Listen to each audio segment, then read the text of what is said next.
What's up? Welcome. I'm Guy. Glad you're here. Like and subscribe. There's one glaring difference between the 49ers and the Lions, and I'll get to that at the end of this conversation, but we got to build up to it. Yesterday, I was at the 49ers press conference for Steve Wilks when he said he thought stopping the run was the key to the game. And I thought, well, I don't think I agree with it. But then he explained what he meant. I think it's not so much their protection. I think it's really their run game, which in turns affects their protection. So when their run game is going, it allows them to be able to slow us down a little bit with their play action. So we got to do a great job, as I stated before, in really trying to stop and take this run game away and make these guys one-dimensional. And that's still not going to be an easy task because Goff is a real good quarterback. But here's the thing. The Lions are going to be able to run the football right up the gut. The Niners have Christian McCaffrey. The Lions have Frank and McCaffrey. Not Frank and McCaffrey, Frank and McCaffrey. Jahmyr Gibbs, David Montgomery, they're the best 1-2 punch the 49ers have seen this year. The good news is the Niners have a 1-2 punch, and it's Christian McCaffrey. Now, the Lions did face a McCaffrey-type guy. They beat the Saints and Alvin Kamara earlier this year, but it wasn't because Kamara didn't go off. He averaged 5.5 yards per touch. He had 20 total touches, and he scored 2 touchdowns. The problem in that game was the Saints got down, you might remember, 21-0, like that, in like 5.5 minutes. And the Saints had 2 turnovers that turned into Lions touchdowns. They lost by 5. Got to protect the ball. Duh. The Niners will take 5.5 yards per touch. That Kamara production from that day, happily. And you got to figure Christian's going to touch the ball more than 20 times. So let's get to the backs. Name of this game, physicality. These are the stats when they run between the tackles, thanks to my buddy in research, Ryan. Take a look. Christian McCaffrey is number 1 in the league in yards between the tackles this year. He's also top 5 in yards between the tackles per carry and top 5 in touchdowns between the tackles. Jahmyr Gibbs, number 1 in yards per carry between the tackles, and he's top 10 in total yards. 3 touchdowns between the tackles, not rankable for this sake. And then you got David Montgomery, who's number 2 in touchdowns run between the tackles. He had 9 touchdowns between the tackles this year in the league. So what we've got here are guys who, especially in Gibbs and McCaffrey, get credit for other things, but sneakily run like some old school backs. And this was always what David Shaw, Christian's coach at Stanford, used to say about him when he was coming out in the draft. Shaw was adamant because people were like, kind of a gadgety player. And David Shaw would bang the table. I think he said it on this podcast or on our podcast. He said, this guy can run between the tackles. Trust me. Well, he's right. Nobody ran for more yards between the tackles than Christian. He ran for 808 yards just between the tackles. Dude's a stud. But what makes him and Gibbs similar, it's not just that. Lions probably feel like they got a young CMC. Look at this. We'll start with catches from running backs. Christian was 3rd in the league this year. Jahmyr Gibbs was 7th in the league this year. Pretty self-explanatory. Now we'll move on to breakaway runs. This is from Pro Football Focus. The category you see there, D, 15 plus, that means design runs that went for 15 yards or more. McCaffrey led the NFL in 15-yard runs with 21. Gibbs tied for second with 16. And now look at breakaway percentage. The percentage of guys' runs that went for 15 yards or more. Breece Hall led the league. Jahmyr Gibbs, 38%. The column all the way on the right of the screen. 38% was number 2, and Christian McCaffrey, 37% was number 3. These Lions love it. They're ready for the type of game that the Niners want to play. Dan Campbell and his Merry Maniacs. There's so many similarities on offense. Look at this. Passing offense. Now, this is not just the quarterback numbers because Purdy didn't play the last game of the year, but whatever, doesn't matter. Almost identical. Completion percentage, touchdowns, interceptions, sacks allowed, QB ratings. Now, Brock Purdy was well ahead of Goff in QB rating. Brock had by far the best QB rating as it compared to the Lions. He was like 20 points ahead. So the Lions are ready for the game the Niners play, but the 49ers should be ready for the game the Lions play. Goff loves to throw. 4th in the league in attempts per game. Of course he was. They were bottom of the league in points. They were in the bottom third of the NFL in points allowed on defense. They allowed 23 points a game. Purdy, bottom half of the league in attempts. Of course he was. The Niners had the number 3 scoring defense in the NFL this year. They give up 17 points a game. So now we get to the big difference that I think determines this game, and that is defensive yards per attempt. The Niners were excellent at it. The Lions were terrible at it. Niners were 5th. Lions were 30th in yards per over 7 yards per pass attempt. If you're tired about it always being about the quarterback, bad news. It's the point where the Niners can make a difference. If we go back to what Steve Wilks said, and the Niners can't stop the run, and thus can't get to Goff because their pass rushers can't pin their ears back, and now Goff has time to get it to Amon-Ra St. Brown, it doesn't mean curtains for the Niners because Brock Purdy should be able to put up points and put up yards and get the Niners in position against this Lions team too. I was out there on the field yesterday, people. I'm telling you, it's in great shape. So when you say, Anthony, a dry field with a dry field, I think we can have a lot more success against their O-line than the Packers. Yeah, man, I feel pretty good about it. I think the 49ers should be able to play a very different game than they played against Green Bay.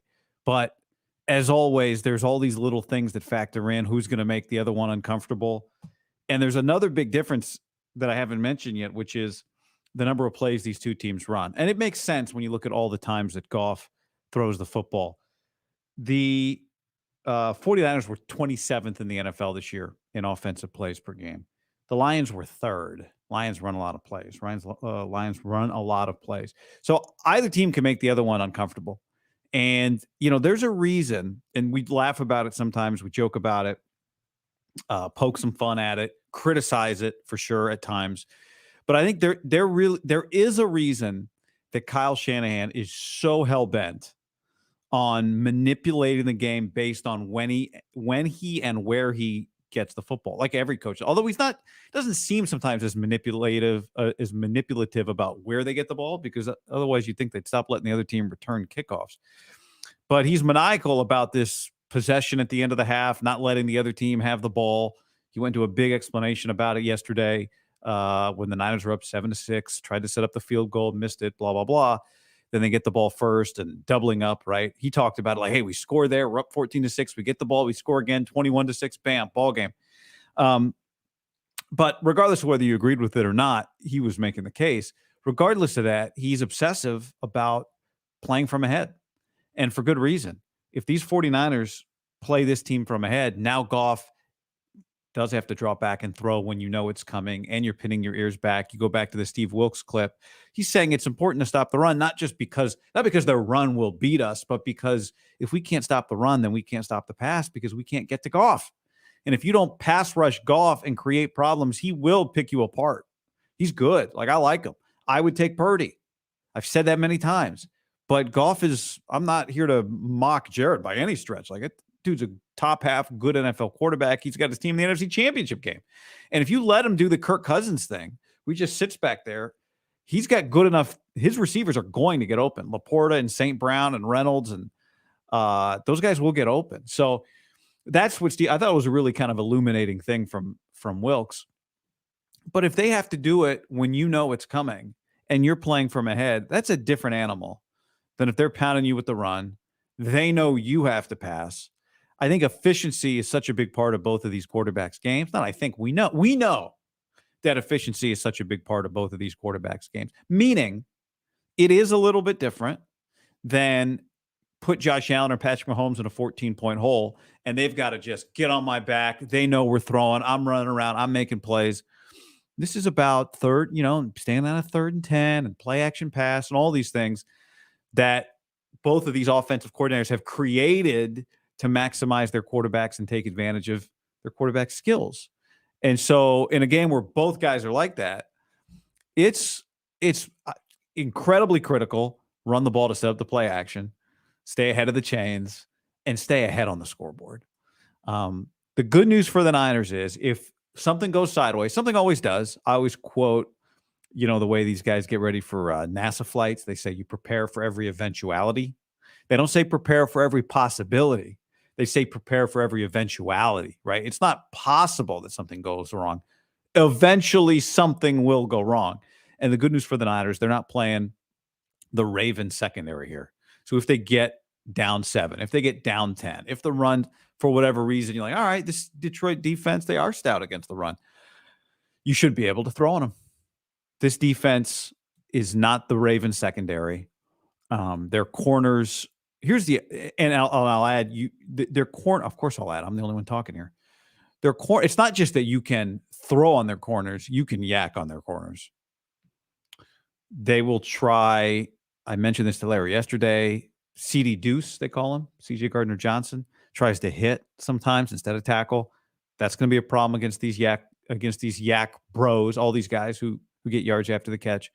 And then, you're just going to get open on their corner. So as long as you protect Brock and give him a little bit of time, he'll be able to find guys. Guys will be open. So all that, I feel okay about things.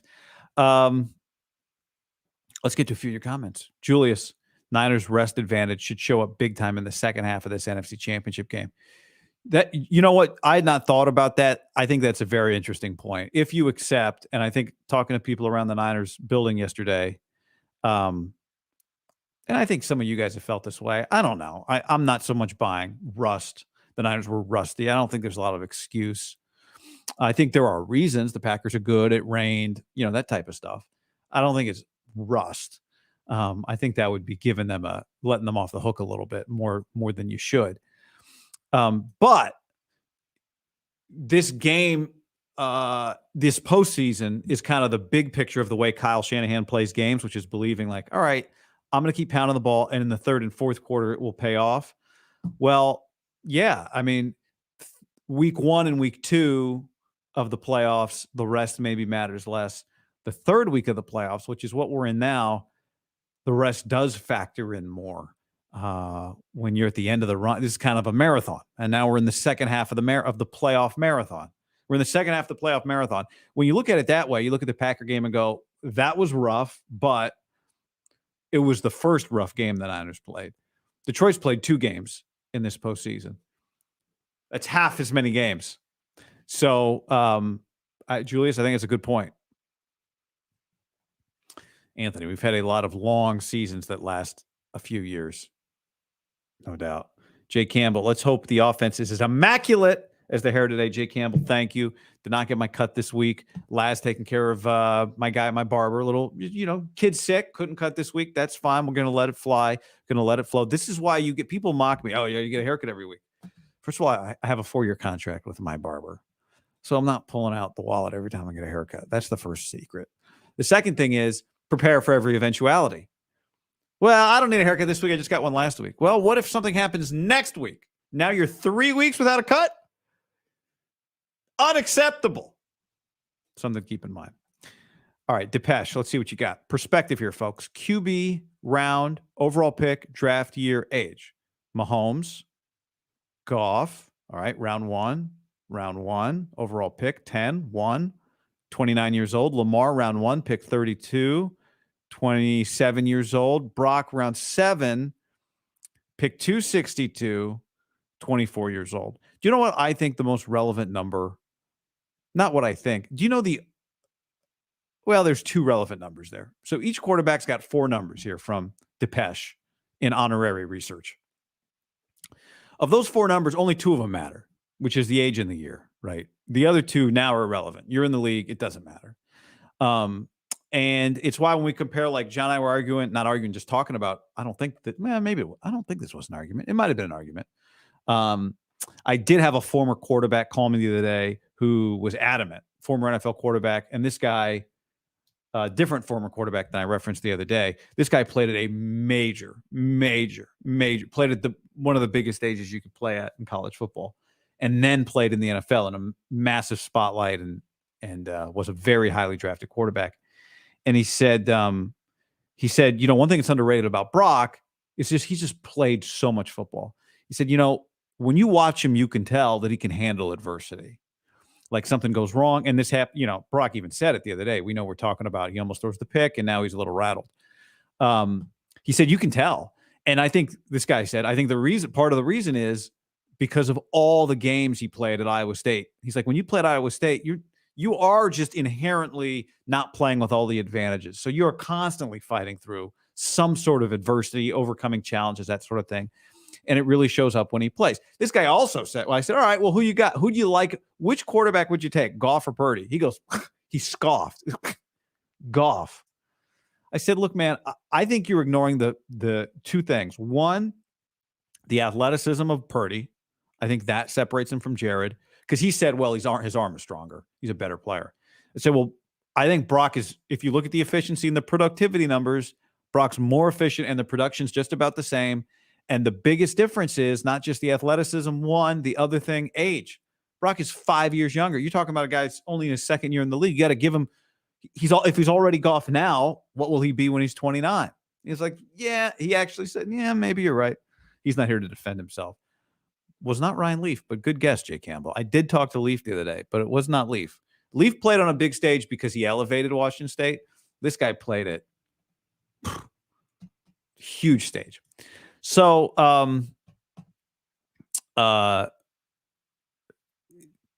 22 years old, 24 years old, 2022. Yeah, this matters. This matters. Doesn't matter today. It matters in the big picture. It matters in like the projections. But nope. That'll be the end of the guessing. Mark Brunell. I love the Mark Brunell guess. I've never spoken to Mark Brunell. I've never spoken to Brunell. Lions interior O-line banged up. Armstead, Hargrave licking their chops. They are banged up inside, but their backs are really good and their offensive coordinator's creative. So, you know, I think they can overcome it a little bit.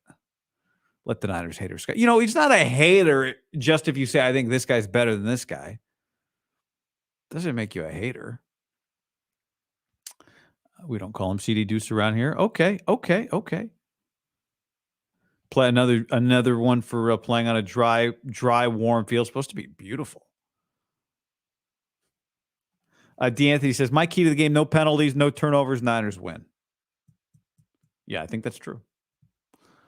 You never get a no penalty game, and a no turnover game would be a big deal. I think you take the ball away from Goff in the first quarter, I think Lions go on their heels. Not that they can't play that way. I'm not saying you get them rattled, but this Niner team, one thing you notice, when they get a takeaway on defense, like it changes so much, especially when they convert it to touchdowns, which, you know, they do a pretty good job of. But when they get a takeaway on defense, it's because sometimes with them, it does kind of feel, you're like, okay, third in points per game, but they feel kind of bend but don't breaky, you know, which is stressful. Those drives down to the 20, and especially against Detroit, they'll go for some of those fourth downs that getting that takeaway at the 40, their 40, whatever, especially with Goff, just kind of start getting to them. An early turnover, it matters in every game. It would feel really, really dramatic in this game. Goff 0-5, his last 5 games against the Niners. So we'll wait on Debo news. By the time you're watching this, maybe you've gotten the Debo update, but this thing could go very up to the end. All right. Hey, if you're here right now, by the way, let me also mention Tito's Handmade Vodka. Appreciate Tito's sponsoring the show, as always. Have it this weekend. It's a big party, big weekend. Enjoy. It's supposed to be beautiful. If you're in the Bay Area, it's supposed to be beautiful. The rest of the country, I'll need Al Roker, but whatever. Beautiful or not, Saturdays are for Tito's. So are Sundays. So are Friday nights. So this is perfect timing here. Tito's Handmade Vodka, distilled and bottled in Austin, Texas. 40% alcohol by volume, namely 80 proof. Crafted to be savored responsibly. If you're watching this, hit that like button. That helps it out. When you hit the like button, YouTube then suggests the video to more people. So you help more people find the video, and then they watch it. Maybe they like it. Maybe they're watching it right now because you liked the video. Somebody else is watching this thing, and you're going to like a video. And now we're in the ecosystem. So appreciate when you do that. That helps out very much. And if you missed the conversation I had with Tim Kawakami, you can go watch it. Or if you're on the move, the link to our podcast is down in the description. I put my convo with Tim Kawakami on the podcast feed as well. So it's all there. Thanks for hanging today. This is a quickie. Got to roll. Enjoy the day. Enjoy the weekend. Talk to everybody soon. Talk to you later. Peace.